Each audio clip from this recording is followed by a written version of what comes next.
Hello. This is Jonathan, and you're listening to the Johnny Talks podcast, the place where we help you achieve your financial goals.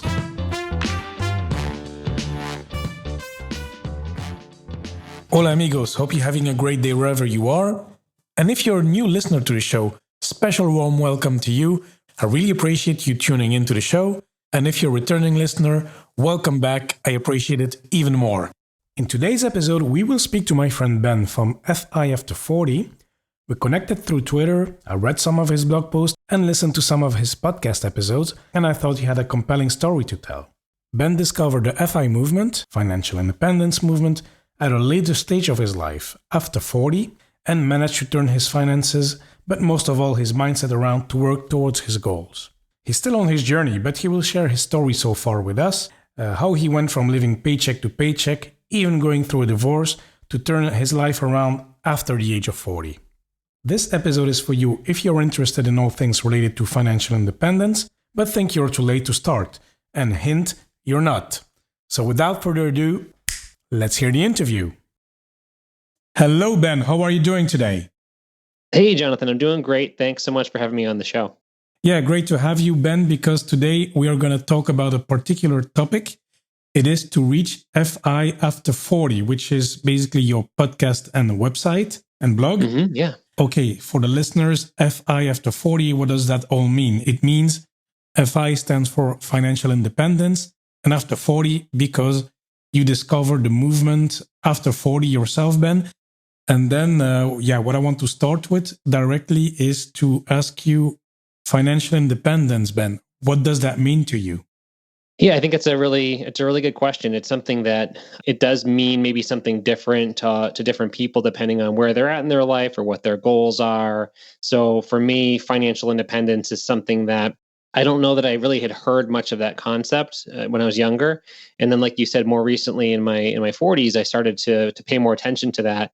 And so when I thought about it for myself, I think it's really about finding a position where financially I've got the flexibility to make whatever decisions I want to make at that point in my life, rather than just following that standard lifestyle where, you work until you reach a certain age and then you just retire and kind of muddle through life after that on whatever you've managed to save up to that point. I wanted to be a little more intentional with what I was doing with my money. And that was a change for me because I really haven't been very intentional with saving and developing good spending habits and kind of identifying what's valuable in my life to spend my money on. So I think it's just pulling those things together and kind of setting myself up for wherever I'm at in, 10, 15, 20 years, I'll have the financial means to make those decisions and live that life at that point.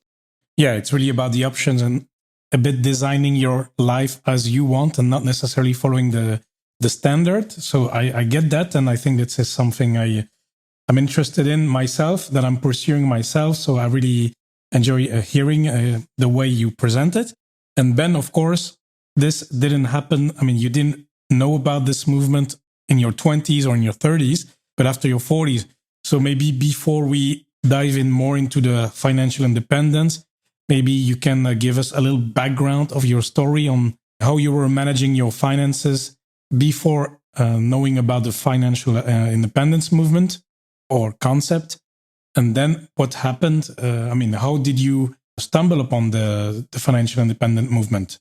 Yeah, I'm somebody who, I kind of alluded to this where I didn't have great spending habits, or I didn't really take my finances as responsibly as I should have when I was younger. And I think that goes back to, in childhood, I think I grew up in a situation where money wasn't really a topic that we talked about very much. And my family did okay. We were, I have two sisters and my parents, and they both worked when I was a kid. But I think my dad went through some career changes as I was in high school and kind of had to start over financially in a lot of ways.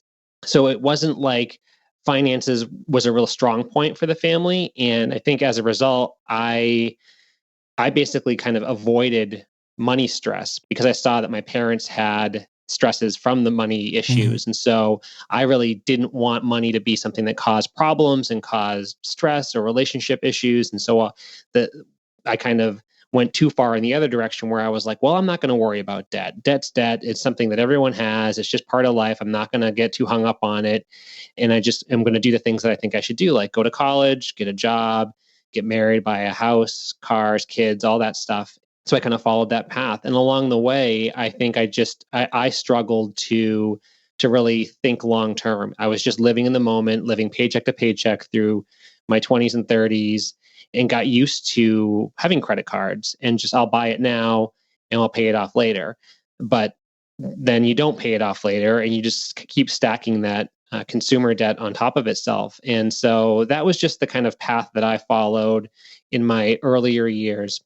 And then, and I kind of knew, I knew that it wasn't a great situation, but I think I justified it because I said, this is just what life is. This is kind of what my parents went through. This is what probably most people go through. So I didn't really think twice about it. And then it got to a point where I think as I started going through some issues with my marriage and just in my personal life, as I was getting closer to 40, I was realizing that there was just a lot of stress that came from that money. And even though I was avoiding it, it was still there and it was manifesting in other ways. And I knew that as I kind of got to the point where I went through a divorce and had a lot of self-reflection through that, I realized I needed to make some changes in a number of areas, but one in particular was with my finances, and to just step back and realize that I need to get rid of this debt and I need to set myself up for my retirement whenever that comes, because it's now closer than it's ever been, and I just hadn't been putting the time or energy into it up to that point. And then you say something that strikes me a little bit, Ben. You say, I understand, okay, you grew up in a family where, okay, debt was maybe avoided. I mean, the discussion was avoided. And then on money and debt. And then in your own family, you got married and got kids. And I understand you went through some difficulties. But you say, okay, I was living my life as usual. I was accumulating debt in the background, but I kind of pushed it away from me in a way. I mean, I didn't really acted upon it hands-on. And to me, that's a bit striking because, okay, if I have debt, I want to pay it off, Right. I mean, I grew up luckily without debt. It's not something that is too common. I don't know many of my friends in debt, in consumer debt. I mean, mortgages, yes, we have, but consumer debt is not that common, although it happens. But then, it's like I've been buying myself, okay, things on credit card, on Amazon or, plane tickets, whatever. Yeah. And, usually I plan to pay it back or I have the money up front and that's it. It's just a facility to pay with a credit card online, for example.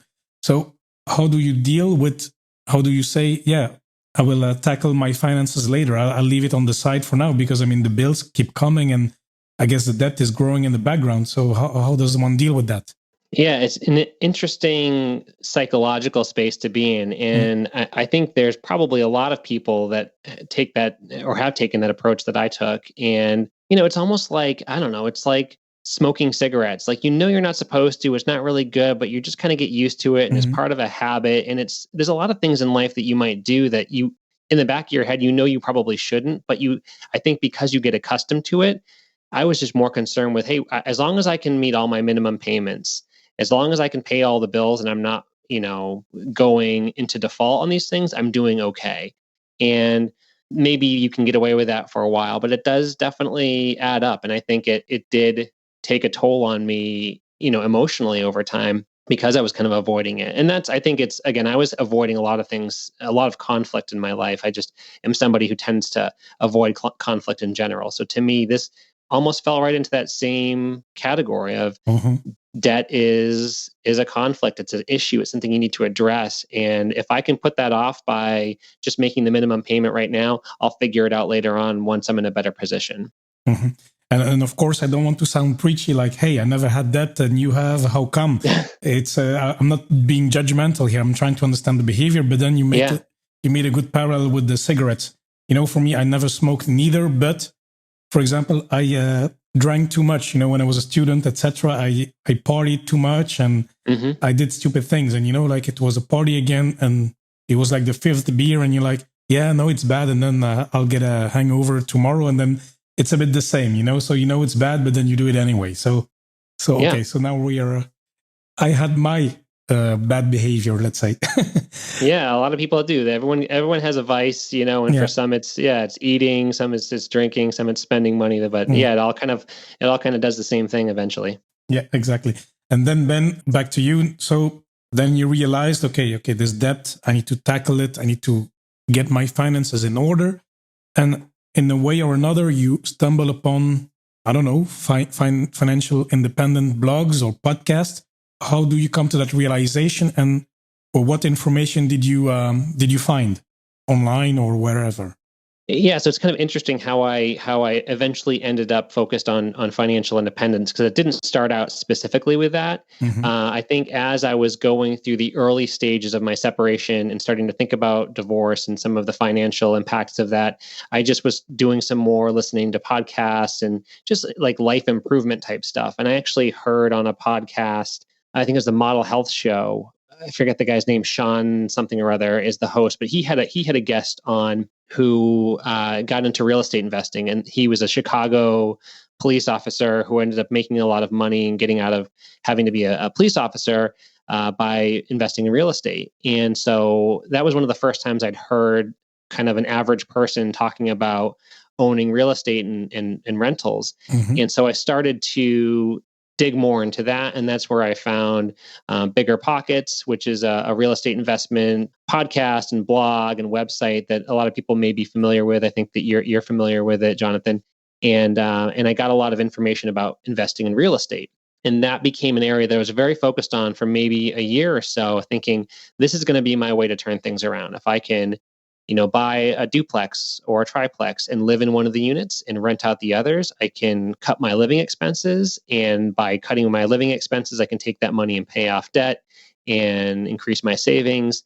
And so it was something that I became really focused on. Mm-hmm. And then eventually the problem I ran into is that I wasn't in a position to purchase real estate. It's very competitive right now.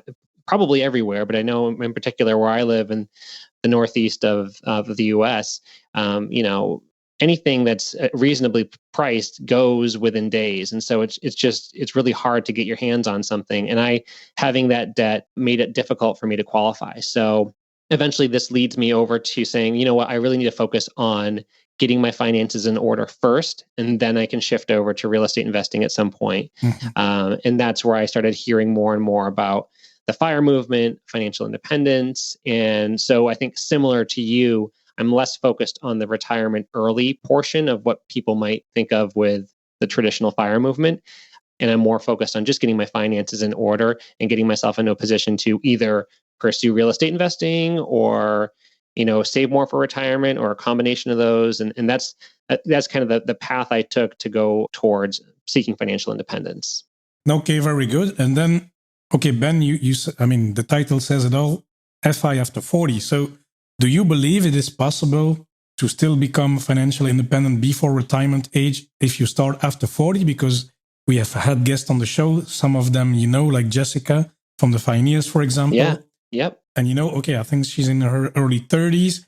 And then I've had some other guests in their early 20s or late 20s. And then, of course, the more time you have, the easier it is to accumulate wealth over time and to, let's say, retire at 40 or at 45. But for us, I mean, I started my journey to be more focused when I was 35, 36, and you after 40. So can we still retire earlier than the traditional path? Yeah, I mean, I think it's definitely possible. And again, it depends on your situation and where you're at. If you're starting from kind of ground zero, I still think so going back to my dad, he changed careers, and this would have been back in the late 90s, and basically had to start over with his retirement fund. And he changed careers at my current age. So when he was 43, he switched and started from scratch and just retired a couple of years ago, and was able to save up the money to do that. So I think even if you're starting from zero in your 40s, you still have the ability to save up money even for a traditional retirement. Mm-hmm. But there's a lot of things you can also do to retire early if that's what your goal is. And I think there's actually some advantages to starting this a little bit later in life. I know that, like you said, it's definitely from a mathematical perspective, it's going to be easier, if you start saving and investing when you're 20, 25. You just got more time for that money Yeah. to gain interest. But there's also some different things about being in your 40s.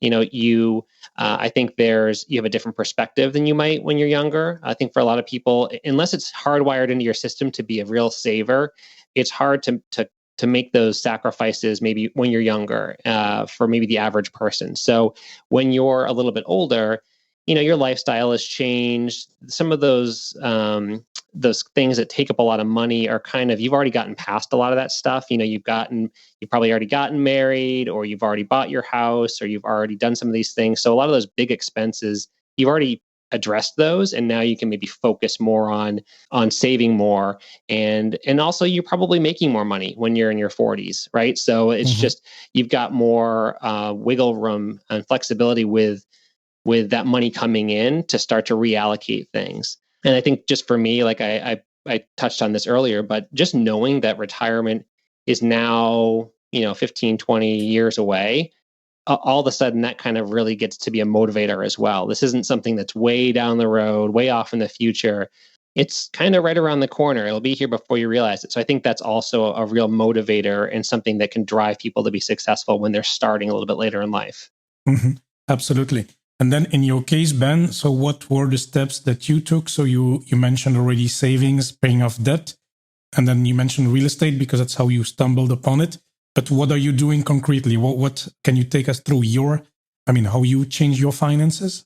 Yeah, absolutely. So the debt part is a big portion of this, and so I think that would be my advice to people is if you are in debt, focus on that first, and once you clear that out, it ends up making such a huge difference in your ability to save money. And I had just gotten so used to paying all those credit card payments that all of a sudden, when you're paying $800 a month in credit card payments, you get used to it. But then once you're done with that, all of a sudden you've got all this money that you can start to roll into savings and investments. So I would say the first thing that I focused on, and to be honest, I'm still trying to finalize this with, I still owe some money on my car. I still have a little bit of credit card debt that I've been trying to pay off. But the fact that I've paid off such a big chunk so far has made a real big difference in my ability to start saving. So you were a bit more aggressive in your repayment, or how do I need to Yeah. see that? Yeah. Yeah, well, and so in my situation, what allowed me to do it was we sold our house. And so when I went through the divorce, Yeah. one of the things we did is we sold our home and each moved into our own places. And by selling the home, we were able to walk away with a big chunk of money on either side, and that allowed me, that was really probably that first kind of spark financially, where all of a sudden I could pay off a huge chunk of credit card debt from selling my home. And once I did that, I realized, wow, I need to keep this going. I need to keep this momentum going and not just kind of build that debt back up. And so I think that gave me a ton of momentum. That's not always an option for everyone to Mhm. sell your home, but that is an option. And it's something that I know people that have done that because of the real estate market. They've said, you know what? We can make a lot of money off of selling our home, go rent for maybe a couple of years and save some money. And then you're in a better position to then you can now buy another home at some point down the road. It's not that you'll never own a home again, but it just gives you this kind of influx of cash that you can use to pay things off. And then that just makes it a lot easier to start moving forward from there. So that's an option that people have. And I know it's not going to work for everyone, but that was what ended up working for me to really jumpstart this whole thing. Okay. And now, are you then focused on, once you paid off your debt, will you then invest in real estate or the stock markets, or what is your plan actually?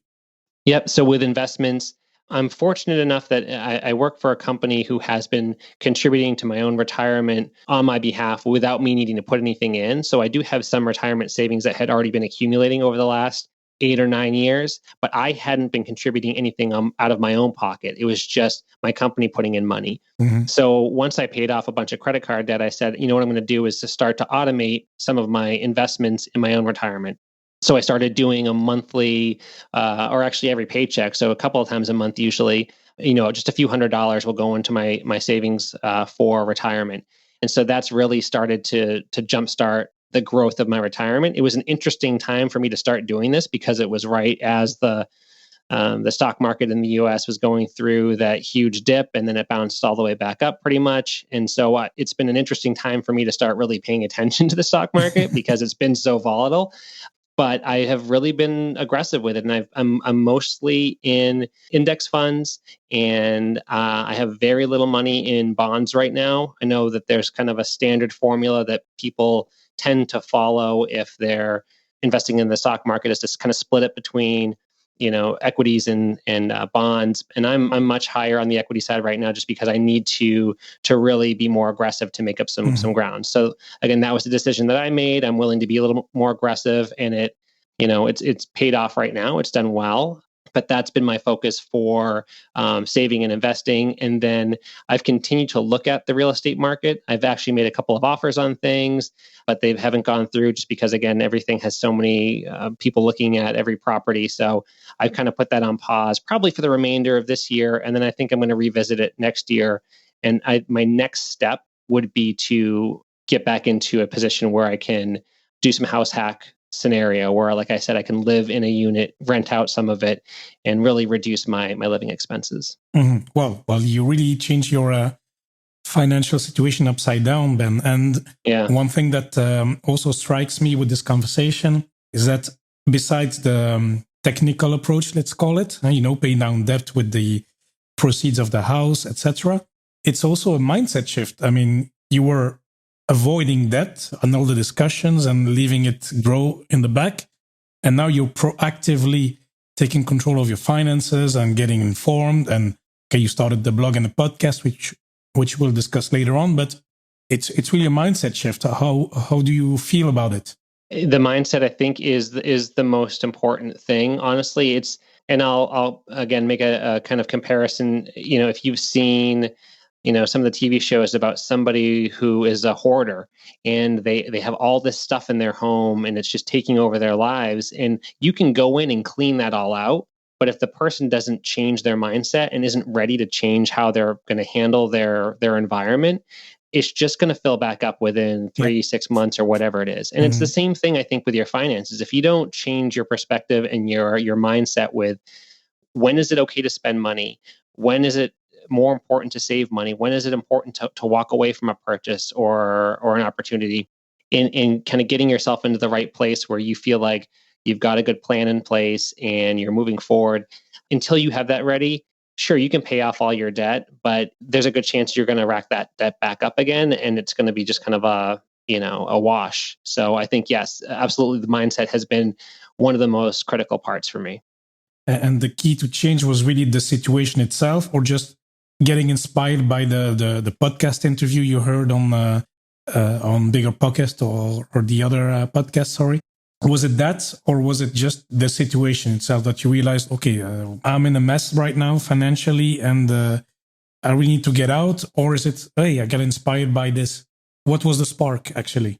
Yeah, and I guess that's a good question, because I think for me, it's bigger than just the money part of it, and that's one of the outcomes from all this. But I think for me, sometimes it takes a kind of a traumatic life change to trigger a real shift in your approach to life. And so I think the divorce for me was really one of those major things, and just kind of, again, reevaluating myself and what's my approach been to life. And I have realized that I'm somebody who has let life happen to me, and rather than being intentional and setting goals and making decisions that will move me forward. And one of the outcomes of that has been a struggle financially. And so I think what's been more important, again, getting back to the mindset, is making that decision that I know there's a better version of me, there's a better life for me that I can strive for, and I can acquire that.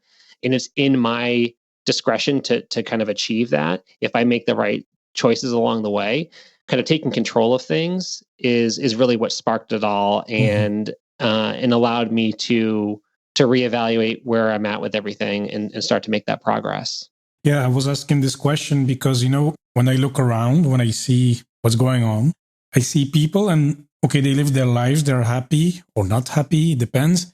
But sometimes, people just don't change their mindset. People keep on living paycheck to paycheck, or they live a happy life according to social media, but then they still do the same things. They buy stuff, they go to fancy restaurants. That's all good. Everybody can live their lives how they want, but they're not saving, or they're not taking care of them financially speaking. So they Right. have no emergency fund or a very little one, and they don't know how to get on with finances, and then they see other accounts, and then they say, yeah, but how do they do that? Oh, how does this guy own two houses? Well, maybe the guy is not spending as much on partying and stuff like this. I mean, I'm making very general examples, but you see where I'm going. Eh? It's how do you change the mindset of people like that? I mean, I think they want as well more freedom. I mean, people want better choices. It's just they don't know how. I think people get comfortable. Mm-hmm. And that's in a lot of different ways in life. They might be in a bad relationship, but they're comfortable with that relationship because it's familiar. They know what to expect, even though it might not be good. I think, again, it's the same thing with your finances. You get comfortable being in debt. It's almost like you're just used to it, and it's predictable. It's almost a routine. Like, yep, I'll make my payments every month. I'll figure it out. And it's being able to step out of your comfort zone and say, I'm going to make a change that it might kind of feel scary because it's different. It's cutting back on things. I remember being like, okay, well, maybe I'll cut back on my cable, and then thinking, what am I going to do if I don't have television? How will I live? It's like, and then you go and you do it and you realize, well, it's really not that bad. I didn't watch TV probably for 2 or 3 months during the start of this pandemic because I just didn't want to watch the news, and there were no sports for me to watch. And those were kind of the two things I would normally watch. And so all of a sudden I realized, television's really not that big of a part of my life. I'm okay without it. So, but making some of those changes seem, I think, on the surface, very challenging and difficult. But sometimes you need to put yourself in an uncomfortable situation and see how you respond to it, and then make choices from there. Yeah, I like that. Yeah, really. Because when you get uncomfortable, this is when you grow in an area, professional, in relationships, or with your money, simply. So yeah, I really like it. It's a very good tip, Ben. And then the story, of course, you tell it in great details. You go much more deeply in several aspects of it on your blog and your podcast, because that's a bit, I mean, your story is really what sparked the idea of creating the podcast and the blog. So can you tell us a little bit about your mission and your motto for the podcast and the blog? Yeah. So when I started writing the podcast, I think initially when I started writing the blog, it was the first step I took. And it was initially just to kind of get the thoughts out of my head. So I had been thinking about all these changes I needed to make, and I've started making changes, and I was never very good at journaling. And I just felt like I needed to put these words somewhere. And so I started writing the blog. It was more to tell my story, right? That was the kind of initial thing. Was like, let me just get my story out there, and maybe some people will read it and might, get some inspiration from it. And then shortly after that, I said, I should start a podcast too. And then I can not only tell my story, but I can involve other people and hear their stories as well. And so I started doing the podcast, and I started inviting guests and interviewing them and talking to them. And I think that's really one of the big takeaways for me, is that it's great to hear where other people are in life. And I realized that this whole spectrum of financial independence, there's people that are on all different points of that line. And some people have already reached it and they've retired early. And it's great to read about what they did along the way. And then there's other people who are, they've really only been doing it for 2, 3, 4 years, but they've made a lot of progress. And so I think it's really helpful to see people at all these different points, because it makes it a little, more realistic. You can see the motivation from the long-term stuff, but you can also see that it's realistic by looking at people that are maybe just 1 or 2 steps ahead of you. So that's been really my goal with this, is to share stories, to motivate people and let them know, hey, it doesn't matter how old you are. You could be 40, you could be 25. A lot of these principles apply to everybody, but I in particular wanted to focus on people that were in a similar situation to where I had been, where I was more mid-career, people that might be in their late 30s or their early 40s. And they kind of realize in the back of their head, like I did, that, they haven't prioritized their finances. They should be doing better, or they should be in a better spot right now. They might have a bunch of stuff. They might have a home and a car and go on vacations, but they're not setting up their future for themselves and for their family. And so I wanted to really reach out to that particular age group, that particular audience, to let them know that you're not alone in this. You're not the only person that is maybe struggling in your career or with your life in general. You might be feeling like I was feeling, where I'm like, I should be peaking right now. These should be my best years financially, with my family. I've got young kids. All these things should be really one of the best stretches of my life. And it's really like everything's falling apart. And I know that has happened with other people too. And so anyway, I just want people to realize that they're not alone in that, and that they can make those incremental changes. It doesn't have to be all overnight. You just start making one step at a time and making those individual improvements, and those really start to accumulate in a pretty short period of time. And at least that's what I've experienced, and that's what I've heard from others. And that's really the goal, is to share all that with others. No, I really appreciate it. And really, I enjoyed listening to your own episodes. For example, the one with, I think it was about the 21 lessons I would give to my 21-year-old self, and then the other one on being normal. So these are two episodes I listened today, and I really enjoy them because you really explain things well, and you really are open. So, and it really helps because I'm pretty sure it can resonate with many people in the same situation. And I think that's important. And I appreciate that, because I think it's important for people to be honest with themselves. And I'm trying to be honest with myself and with others. And I'm not a financial expert. I'm not someone that's at the end of that finish line. I haven't gotten there. And I want people to realize that progress isn't a straight line. It's not like you start now and then you end up from point A to point B in just a straight line. There's ups and downs along the way. And I'm experiencing that as I go. I'm going through some job changes right now that financially it's not a better situation financially. It's going to make it more challenging for me. But I feel like some of the changes I'm going to go through with a new job I'm transitioning to long term will pay off for me. But in the short term, I'm going to be making slightly less money. And so that was a decision that I made, realizing that I can't just make every decision based on what's the most money for me right now, because I think you need to look at this over a long period of time and try to set yourself up both financially, but also with job satisfaction. And you need to be able to live your life along the way and not just focus every piece of energy on the end of it, on the goal, but make sure that you understand what's valuable now. How do you want to live your life along the way? You mentioned Jessica from the Pioneers. I've talked with her and I've read their material, and they've got a quote, something along the lines of, the journey should be as remarkable as the destination. And I think that that's an important thing that resonates with me. And that makes sense for me, that you want to set yourself up to be successful, but you also want to enjoy your life along the way and identify the things where you will find value and you can spend some money on things, but you just don't want to be wasteful and you want to do it all responsibly. Yeah, absolutely. I really like this philosophy. And Ben, thank you again so much for sharing your story and sharing your perspectives. And yeah, from your story, I can really see that it's clearly achievable to turn your finances upside down at any age. Of course, the path will be different than if you're 25 and in the tech industry in Silicon Valley making 150K. But still, it is possible to turn your finances upside down and to gradually improve your life in all areas and managing your finances better. It might not be overnight, as you said, so that's how it is. But you can improve and you can turn things around. That's the message, I think. And Ben, before we leave, of course, we have our 3 quick fire question. Are you ready? I'm ready. Great. So we talked about it a little bit, but what has been your best investment so far? So I would say that, as I thought about this, I would say recently, outside of the financial aspect where I've been investing just in my retirement, is I think investing the time into creating this blog and podcast has been very rewarding for me. And I feel like it's been very motivating.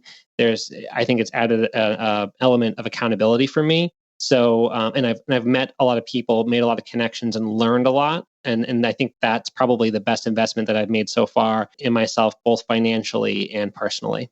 Yeah, I agree. It's the same for me. So, and especially the community or meeting like-minded people. For me, it's been in the last 2 years, and yeah, really see the support, the change, the learning phase. So you grow and you learn from each other. So it's really great. Absolutely. And question number 2, what is one book you would recommend to anyone? And it does not need to be a financial book. Yeah. So initially I was thinking financial, and it would have been kind of a common answer with Rich Dad, Poor Dad, just because that's a really good kind of first step into reassessing your mindset. But instead of going financial, I'll go with a book that I read recently to my kids. It's a book that I read when I was probably my son's age. Probably I was 10 to 12 years old when I first read it. But The Princess Bride is one of my favorite movies. And the book itself is, if you like the movie, the book is fantastic. It's really funny. It's really clever. The backstories for all the characters are really interesting. So that's one of my favorite books of all time. One of my favorite movies too, which is funny because I didn't want to see it when I was a kid. I remember my mom telling me, we're going to go see this movie in the theater. And I was like, I don't want to see a princess movie, which is funny because that's really what the kid in the book is basically in the movie is saying the same thing. But turned out to be a really quotable movie and a great cast, a great story. So I'll go with The Princess Bride. Okay, very good. I don't know this movie actually or this book. So I'll have to look it up. I never seen it. So maybe I will read it or watch the movie. Who knows? Yeah, you should check it out. It's I think it was maybe mid to late 80s. It's kind of a fantasy movie, but it's kind of a comedy. And, okay. But it's a fun movie. Okay, very good. I'll check it out and I'll link it as well in the show notes so people can find it as well. And then the last question is, what has been the best purchase you've made for under $100, Ben? So I was thinking about this one, and what I'm going to go with is a good chef's knife. So a good 8-inch chef's knife is just an indispensable thing in the kitchen. I love to cook. I really liked learning to cook over the last 5-10 years. It's become more of an enjoyable experience for me. And I think having a good knife is a real simple thing, but it makes everything easier and it makes it a more enjoyable experience to prepare food and, cutting up vegetables and everything. Having a good knife is really critical, and you can definitely get a good knife for under $100. So that would be my recommendation to folks. If you are figuring out cooking and you don't have a good knife, invest in a good one. It'll make a huge difference.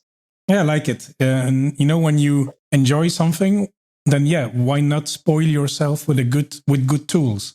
Yeah, exactly. And it's a good way to save money is to cook your own meals. So there's a win-win there. Even better.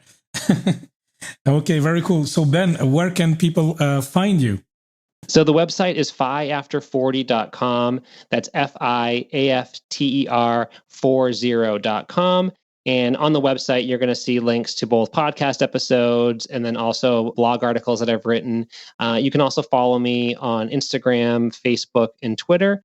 And I'm at FIAFter40 on each of those. Okay, perfect. Well, I'll link it all up in the show notes so people can find you and connect with you and listen to your podcast as well. And then, Ben, thank you again so much for being here. It was great to talk to you. Yeah, this was a great conversation. I really appreciate you having me on the show. I hope that you enjoyed this episode and that you learned something from it. I had a great time talking to Ben and hearing his story on how he turned his life upside down after his divorce and starting his financial journey after 40. So before we head off, as usual, let's go through the key takeaways for today. Number 1, it's easy and comfortable to try to avoid money stress and live as if it did not exist. Living in the moment, being used to pay off a portion of your credit card debt instead of paying it in full, buying random stuff. But the thing is, as Ben's story showed, is that the stress of money will unfortunately not go away, and it can even lead to dramatic consequences for your household. So pay attention to it. Number 2, is it possible to become FI, financially independent, after 40? The thing is, the younger you are, the easier. I think we've heard examples in previous episodes from younger people in their late 20s, early 30s. The thing is, at 40, there are still things that play in your favor. For example, you're usually in a more stable situation. You're maybe married, for example. Some large expenses have already been taken care of, like your wedding or your house. And you most probably make more than when you were 25. So you can fully focus on saving and investing. Another thing that Ben mentioned is that retirement is closer, and so it can act as an extra motivator as well to work towards FI or financial independence. Number 3, how do we get to FI? There are a number of things we can do, and the priority is to focus on debt to get it out of the way and not be afraid of making unconventional choices. For example, he used the proceeds of the sale of the house to pay off his debt faster. Another one is to get started with investing, whether it's through your company retirement savings plan, the stock markets, or through real estate. One other important thing is to automate your investing, even if you start off with small amounts. And why not look at house hacking options, like we discussed with Andrew a couple of episodes ago, which can help you reduce your housing costs. Number 4, and I think that's the most difficult point, but as well the most important one, the mindset shift, which involves getting out of your habits, out of your comfort zone. And last key takeaway for today, progress is not a straight line. There will be ups and downs on your way to achieve your goals. And as the Pioneer's motto says, the journey should be as remarkable as the destination. So that was it for today. Thank you so much for listening. It really means a lot to me. Make sure you subscribe in Apple Podcast. And of course, please do not hesitate to contact me if you have any questions or feedback. Send me an email, john@johnnytalks.com, or connect through social media at Johnny Talks on Facebook, Twitter, and Instagram. And amigos, once more, thanks so much for listening, and I'll speak to you next time.